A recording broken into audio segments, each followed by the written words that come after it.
Selamat pagi, kami dari kelompok 6 akan mempresentasikan hasil diskusi kelompok kami mengenai Just Time atau JIT dan Toyota Production System atau TPS. Pertama, kami akan memperkenalkan diri kami. Saya Nora Arnita Pemperante dengan NIM 192214177. Selanjutnya ada Iskia Pakpahan dengan NIM 192214204. Selanjutnya ada Talenta Kristi NIM 192214209. Ada Katriana Sastri NIM 192214217. Selanjutnya ada Francisca Andranita dengan NIM 192214219. Selanjutnya ada Fidelia Yekolia David dengan NIM 202214092. Dan yang terakhir ada Alexander FDS dengan NIM 172214064. Selanjutnya akan dilanjutkan oleh teman kelompok saya. Just in time. Just in time adalah sistem produksi yang pada prinsipnya hanya memproduksi jenis-jenis barang yang diminta sejumlah yang diperlukan dan pada saat dibutuhkan oleh konsumen. Konsep just in time sendiri adalah suatu konsep di mana bahan baku yang digunakan untuk aktivitas produksi didatangkan dari pemasok atau supplier tepat pada waktu bahan itu dibutuhkan oleh proses produksinya, sehingga akan sangat menghemat bahkan meniadakan biaya persediaan barang atau penyimpanan barang atau stocking cost. Elemen-elemen dalam JIT, yang pertama pengurangan waktu setup, yang kedua aliran produksi lancar atau layout, yang ketiga produksi tanpa kerusakan mesin, yang keempat penjadwalan produksi yang stabil dan terkendali, yang kelima peran dan support operator produksi, yang keenam hubungan yang harmonis dengan pemasok, yang ketujuh produksi tanpa cacat, yang kedelapan sistem Kanban. Selanjutnya, perbandingan antara JIT dengan tradisional. JIT yang pertama merupakan sistem tarikan atau pull system, sedangkan tradisional merupakan sistem dorong atau push system. Yang kedua, JIT persediaannya tidak signifikan, sedangkan tradisional persediaannya signifikan. Yang ketiga, JIT basis pemasoknya sedikit, sedangkan tradisional basis pemasoknya banyak. Yang keempat, JIT kontrak jangka panjang dengan pemasok, sedangkan tradisional kontrak jangka pendek dengan pemasok. Yang kelima, JIT merupakan pemanufakturan berstruktur seluler, sedangkan tradisional merupakan pemanufakturan berstruktur departemen. Yang keenam, JIT karyawan berkeahlian ganda, sedangkan tradisional karyawannya terspesialisasi. Yang ketujuh, JIT jasanya terdesentralisasi, sedangkan tradisional jasanya tersentralisasi. Yang kedelapan, JIT keterlibatan karyawannya tinggi, sedangkan tradisional keterlibatan karyawannya rendah. Yang kesembilan, JIT gaya manajemennya sebagai penyedia fasilitas, sedangkan tradisional gaya manajemen sebagai pemberi perintah. Yang terakhir, JIT merupakan total quality control atau TQC, sedangkan tradisional acceptable quality level atau AQL. Baik, di sini saya akan menjelaskan mengenai tentang pemborosan atau waste. Nah, menurut Taichi Ono, ada 7 kategori pemborosan atau waste. Nah, yang pertama itu kelebihan produksi, yang dimana memproduksi lebih daripada yang dibutuhkan. Yang kedua, antrian, waktu yang menganggur, penyimpanan, dan menunggu, itu juga termasuk dalam pemborosan. Yang ketiga, transportasi, memindahkan bahan antar pabrik adalah pemborosan.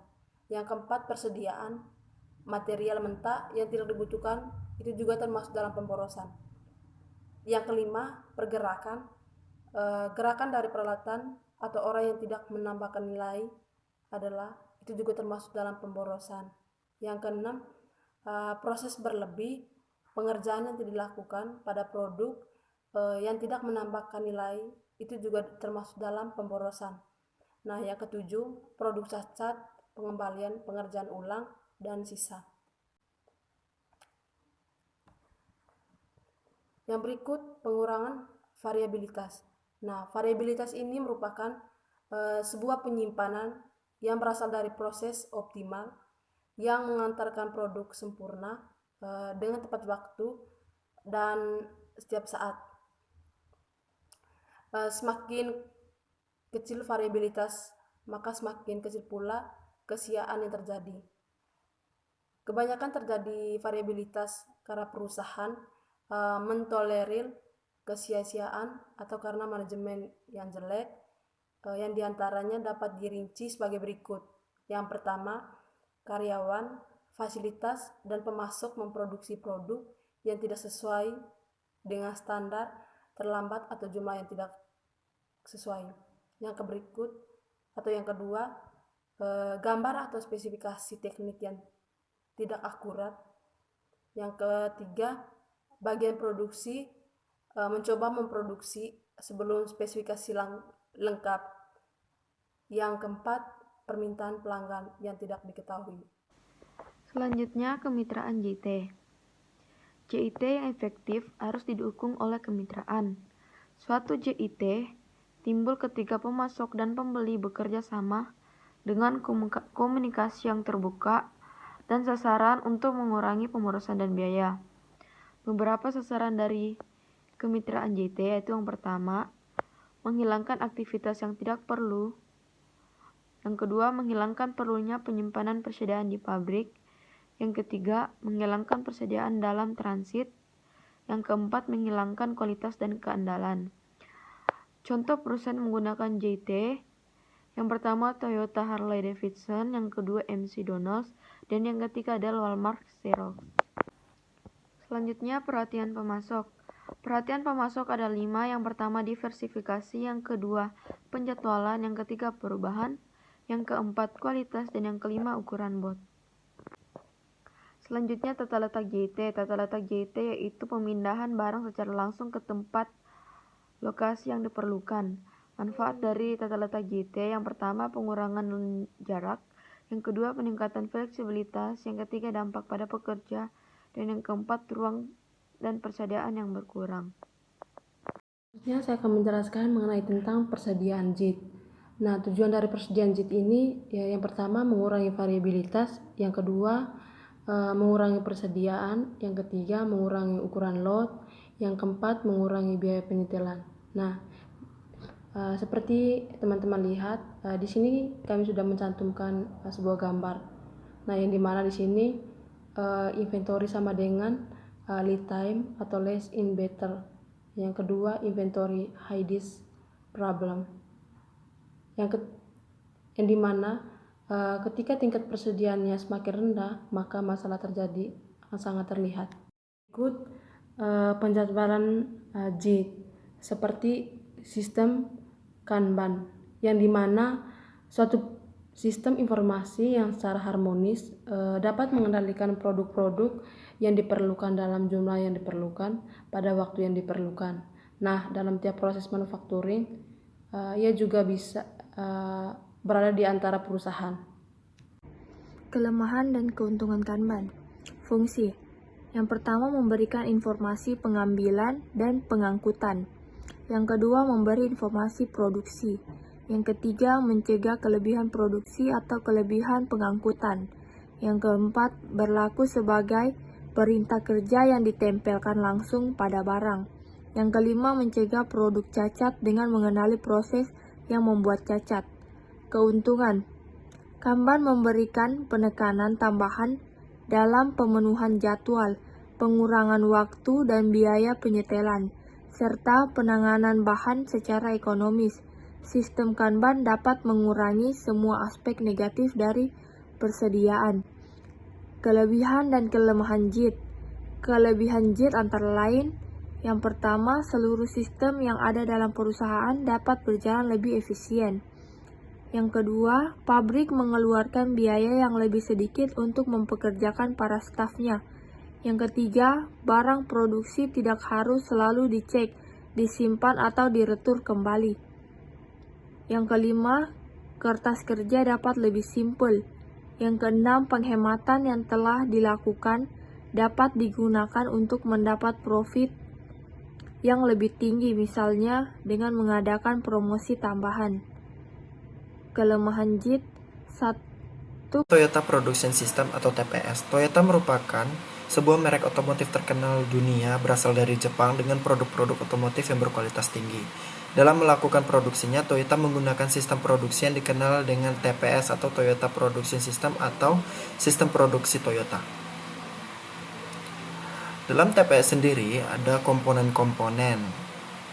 Dalam komponennya ada 3, yaitu yang pertama, perbaikan berkesinambungan, berarti membangun budaya organisasi dan menanamkan sistem nilai kepada para pekerja yang menekan bahwa proses dapat diperbaiki. Yang kedua, menghargai orang lain. TPS menghargai para pekerjanya dengan memberikan mereka kesempatan untuk memperkaya pekerjaan dan kehidupan mereka. Lalu yang ketiga, praktik kerja standar pendidikan dan pelatihan yang diikuti oleh para pekerja Toyota dan respon sistem terhadap masalah membuat sistem yang kelihatannya kaku menjadi lebih fleksibel dan mampu beradaptasi. Lalu dalam TPS sendiri ada 14 prinsip. Yang pertama, keputusan manajerial harus diambil berdasarkan prinsip jangka panjang. Lalu yang kedua, proses yang benar akan memberikan hasil baik.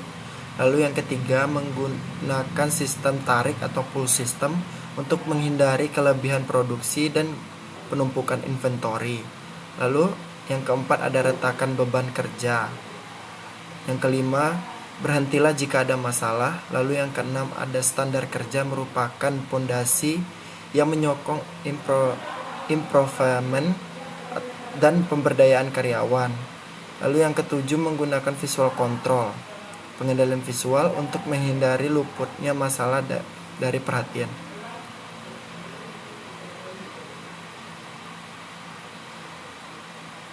Lalu yang kedelapan, ada percayakan proses Anda hanya kepada teknologi handal yang telah diuji dengan baik untuk membantu karyawan Anda. Kesembilan, menciptakan value untuk organisasi dengan mendidik dan mengembangkan sumber daya manusia Anda. Lalu yang ke-10, kembangkan karyawan dan kelompok karyawan yang memiliki kemampuan lebih. Lalu yang ke-11, hormati partner serta supplier Anda dengan memberikan tantangan dan membantu mereka melakukan improvement. Lalu yang ke-12, saksikan sendiri proses dan pahami situasi dengan peninjauan langsung. Lalu yang ke-13, buatlah setiap keputusan dengan perlahan melalui konsensus. Lalu yang ke-14, ada organisasi harus menjadi organisasi pembelajaran.